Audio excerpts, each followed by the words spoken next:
ହିତୋପଦେଶ ଅଧ୍ୟାୟ 18। ଯେ ଆପଣାକୁ ପୃଥକ୍ କରେ ସେ ଆପଣା ଇଷ୍ଟ ଚେଷ୍ଟା କରେ ଓ ସର୍ବପ୍ରକାର ତତ୍ତ୍ୱଜ୍ଞାନ ବିରୁଦ୍ଧରେ କନ୍ଦଳ କରେ।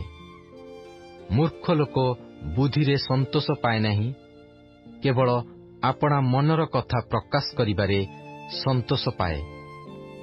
ଦୁଷ୍ଟ ଆସିଲେ ଅବଜ୍ଞା ଆସଇ, ପୁଣି ଅପମାନ ସଙ୍ଗେ ଦୁର୍ନାମ ଆସଇ। ମନୁଷ୍ୟର ମୁଖର ବାକ୍ୟ ଗଭୀର ଜଳତୁଲ୍ୟ, ପୁଣି ଜ୍ଞାନର ଉତ୍ପତ୍ତି ସ୍ଥାନ ଜଳସ୍ରୋତ ସଦୃଶ। ଦୁଷ୍ଟର ମୁଖାପେକ୍ଷା କରିବାର ଅବା ବିଚାରରେ ଧାର୍ମିକ ପ୍ରତି ଅନ୍ୟାୟ କରିବାର ଭଲ ନୁହେଁ। ମୂର୍ଖର ଓଷ୍ଠ ବିବାଦରେ ପ୍ରବର୍ତ୍ତେ, ପୁଣି ତାହାର ମୁଖ ମାଡ଼ ଖାଇବାକୁ ଡାକେ। ମୂର୍ଖର ମୁଖ ତାହାର ବିନାଶର କାରଣ, ପୁଣି ତାହାର ଓଷ୍ଠ ଆପଣା ପ୍ରାଣର ଫାନ୍ଦ ସ୍ୱରୂପ। କାନେ କାନେ କହିବା ଲୋକର ବାକ୍ୟ ଅମୃତ ତୁଲ୍ୟ, ତାହା ଉଦରର ଅନ୍ତରାଳୟକୁ ଚାଲିଯାଏ। ଆପଣା କାର୍ଯ୍ୟରେ ଯେ ଅଳସ ସେ ବିନାଶକର ଭାଇ। ସଦାପ୍ରଭୁଙ୍କ ନାମ ଦୃଢ଼ ଗଡ଼, ଧାର୍ମିକ ଲୋକ ତହିଁକି ପଳାଇ ରକ୍ଷା ପାଏ। ଧନବାନର ଧନ ତାହାର ଦୃଢ଼ ନଗର, ପୁଣି ତାହାର ବୋଧରେ ଉଚ୍ଚ ପ୍ରାଚୀର ସ୍ୱରୂପ। ବିନାଶ ସମ୍ମୁଖରେ ମନୁଷ୍ୟର ମନ ଗର୍ବିତ ହୁଏ, ପୁଣି ନମ୍ରତା ସମ୍ଭ୍ରମର ସମ୍ମୁଖବର୍ତ୍ତୀ। ଯେ ଶୁଣିବା ପୂର୍ବେ ଉତ୍ତର କରେ, ତାହା ତାହାର ପ୍ରତି ଅଜ୍ଞାନତା ଓ ଲଜ୍ଜା। ମନୁଷ୍ୟର ଆତ୍ମା ତାହାର ବ୍ୟଥା ସମ୍ଭାଳି ପାରେ, ମାତ୍ର ଭଗ୍ନ ଆତ୍ମାକୁ କିଏ ସହିପାରେ?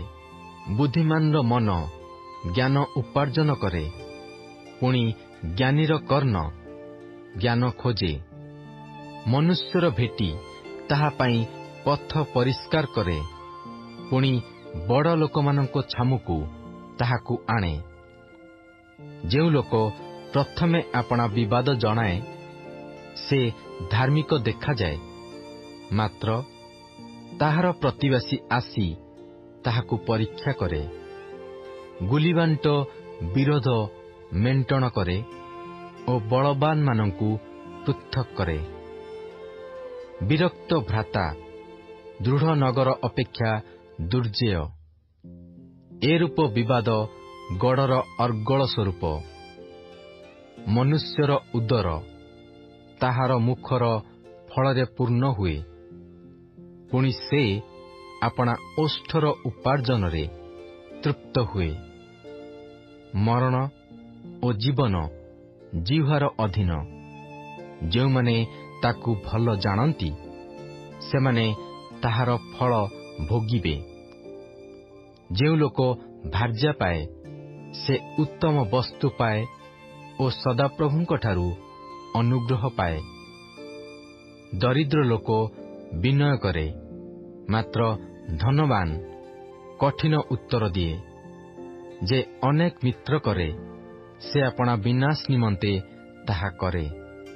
ମାତ୍ର ଜଣେ ପ୍ରେମକାରୀ ଅଛନ୍ତି, ଯେ ଭାଇ ଅପେକ୍ଷା ଅଧିକ ନିକଟ ଲାଗି ରହନ୍ତି।